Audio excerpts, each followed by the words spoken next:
네, 안녕하십니까. MBN의 박재현 전무입니다. 문재인 정부의 부동산 정책에 대한 관심이 높아지고 있습니다. 과거 보수 정권에서 진보 정권으로 바뀜에 따라서 부동산 정책 기조나 흐름에 큰 변화가 있을 것으로 예상되고 있습니다. 오늘 한국자산관리연구원의 고종환 원장과 함께 그 부동산 정책에 대해서 알아보도록 하겠습니다. 안녕하세요. 네, 안녕하십니까. 고종환입니다. 예, 그 문재인 그 대통령, 문재인 정부의 그 부동산에 관련된 그 공약. 그걸 좀 요약하면 어떻다고 그렇죠. 보세요? 관심사항이죠. 예. 예, 우리나라 이제 정책이 시장에 주는 영향력이 매우 크기 때문인데요. 문재인 새 정부의 그 후보 시절 공약을 보면 네 가지로 좀 요약을 할 수가 있을 것 같습니다. 네. 가장 첫 번째는 공공임대, 이제 공적 임대주택을 5년 동안 100만 가구, 연 17만 가구를 공급하겠다. 그만큼 이제 서민 주거 안정에 좀 초점이 주어졌다고 볼 수가 있겠죠. 예, 두 번째는 도시 재생을 꼽을 수가 있습니다. 그래서 서울이나 이제 부산, 대구 등 대도시에 구도심, 원도심 이렇게 쇠퇴한 지역을 앞으로 지역 경제를 좀 활성화하겠다라는 것이고요.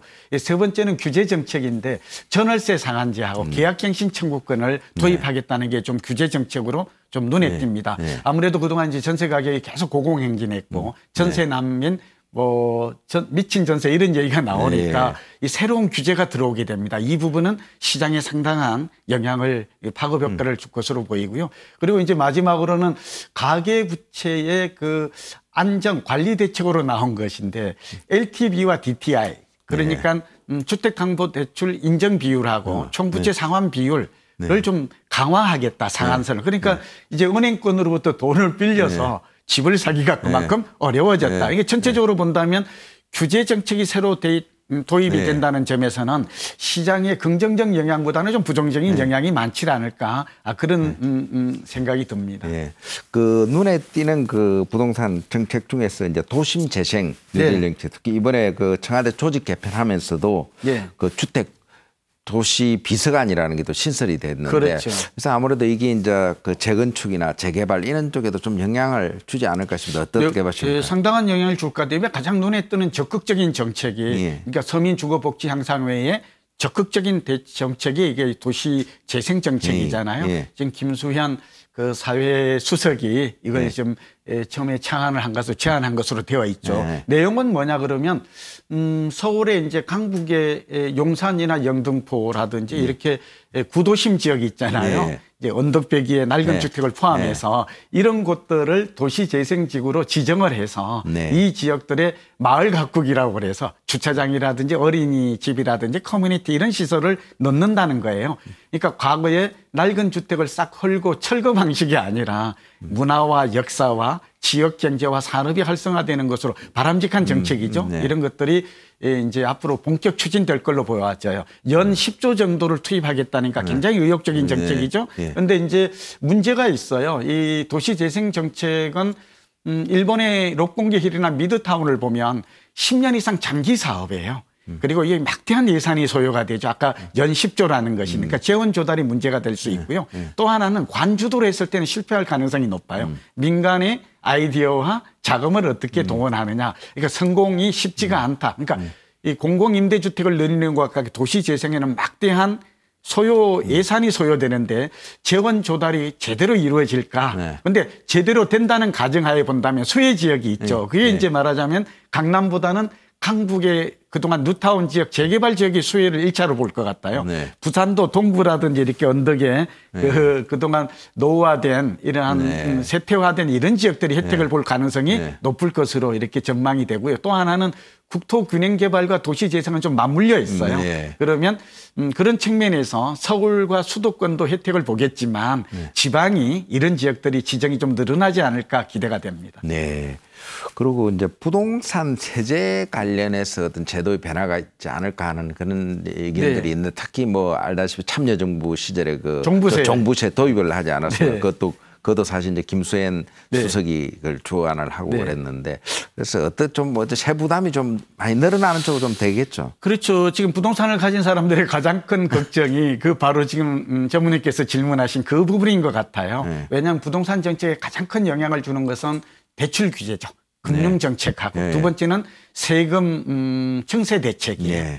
세부담이 증가하는 거. 네. 이 부분이 가장 시장의 구매 심리뿐만 아니라 실질적으로는 수요를 감소시키는 중요한 요인으로 꼽히고 있거든요. 네. 지금 그러나 좀 다행인 점은 보유세를 좀 늘리겠다. 네. 우리가 1% 정도로 늘리겠다고 네. 했잖아요. 네. 이게 종부세가 해당이 네. 되겠죠. 근데 이거는 장기적으로 검토하겠다고 했어요. 그러니까 네. 당장은 이렇게 시행하지는 않을 네. 것 같아요. 네. 그리고 또 하나가 이제 보유세를 늘리는 부분과 또 맞물려서 재건축 시장의 재건축 초과 이익 환수 제도가 내년부터 유예 기간이 종료가 되고 다시 부활이 되는 거거든요.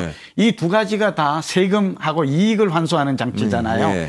이제 근데 지금 금리도 오르고 있고 어쨌든 정부가 이제 주택담보대출 규제도 강화하고 있는 시점에서 세금 부담도 늘어날 가능성은 커졌어요.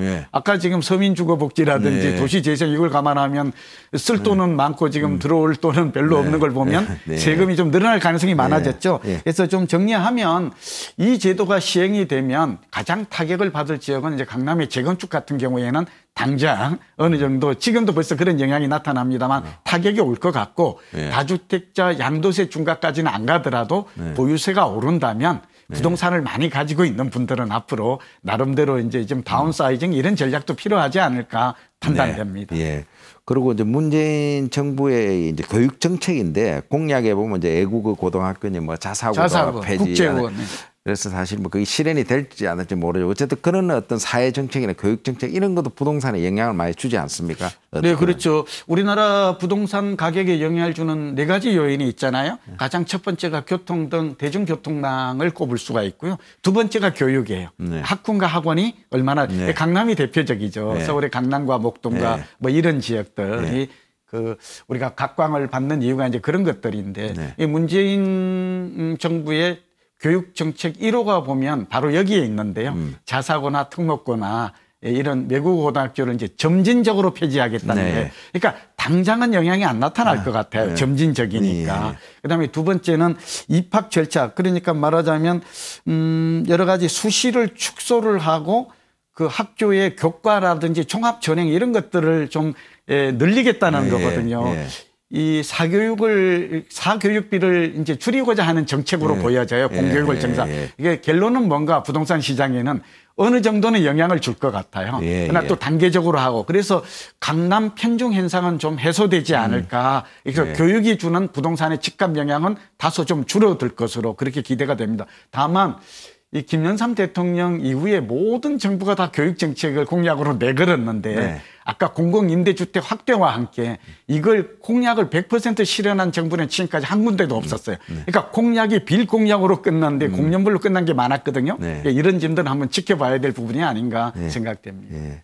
그리고 우리 특히 뭐 고 원장이 이번에 머니쇼 우리 그래서 특강이 상당히 인기를 많이 끌은 것 같은데 그러면 이럴 때 지금 어떻게 좀 부동산 재테크에 대해서 좀 조언을 해 주신다면 어떤 지난 5월 11일 날 머니쇼에 이제 저 강의에 1000여 명 이상 발 디딜 틈 없이 뭐 땅바닥에 앉거나 이렇게 서서 온 분들이 많아서 저도 흐뭇했고요. 보람을 계속 느꼈습니다. 이때도 발표를 한 내용인데요. 짧게 좀 요약하면 문재인 정부 시대에서는 이제 투기 수요보다는 투자 목적보다는 실수의 관점에서 접근해야 될 것 같아요. 그리고 지금까지 접근했던 패러다임을 바꿔야 될 것 같아요. 지금까지는 박근혜 소위 정부 하에서는 강남 재건축이 많이 떴잖아요. 그런데 서울도 보면 이제 투자의 중심이 강남에서 강북으로 이동할 때가 아닌가.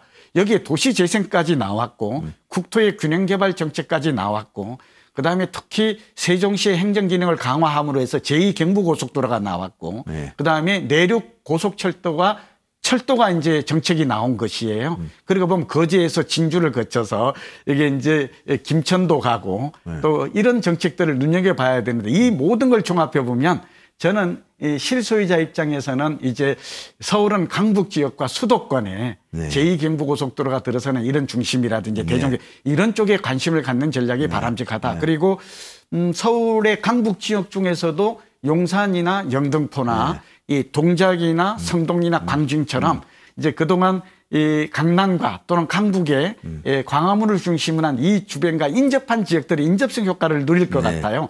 그리고 아무래도 이제 국토의 균형 개발이 된다면 세종시를 비롯해서 지방 도시가 더욱더 수혜를 볼 가능성이 높죠.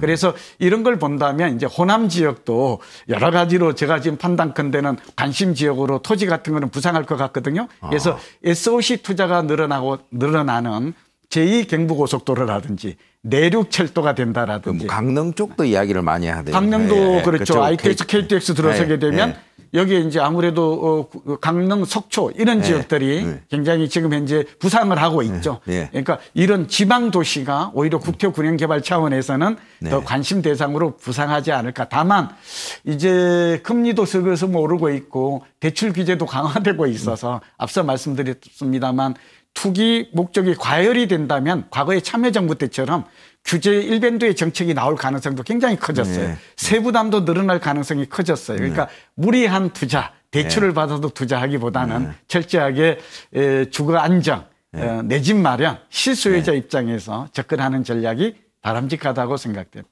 원장님 오늘 좋은 말씀 감사합니다. 네, 감사합니다. 시장에 맞서 이기는 정책은 없습니다. 부동산 정책도 지나치게 가격하거나 급진적인 대책보다는 시장 친화적으로 소프트 랜딩하는 그런 정책을 펼쳤으면 합니다. 박지현의 경제노트였습니다.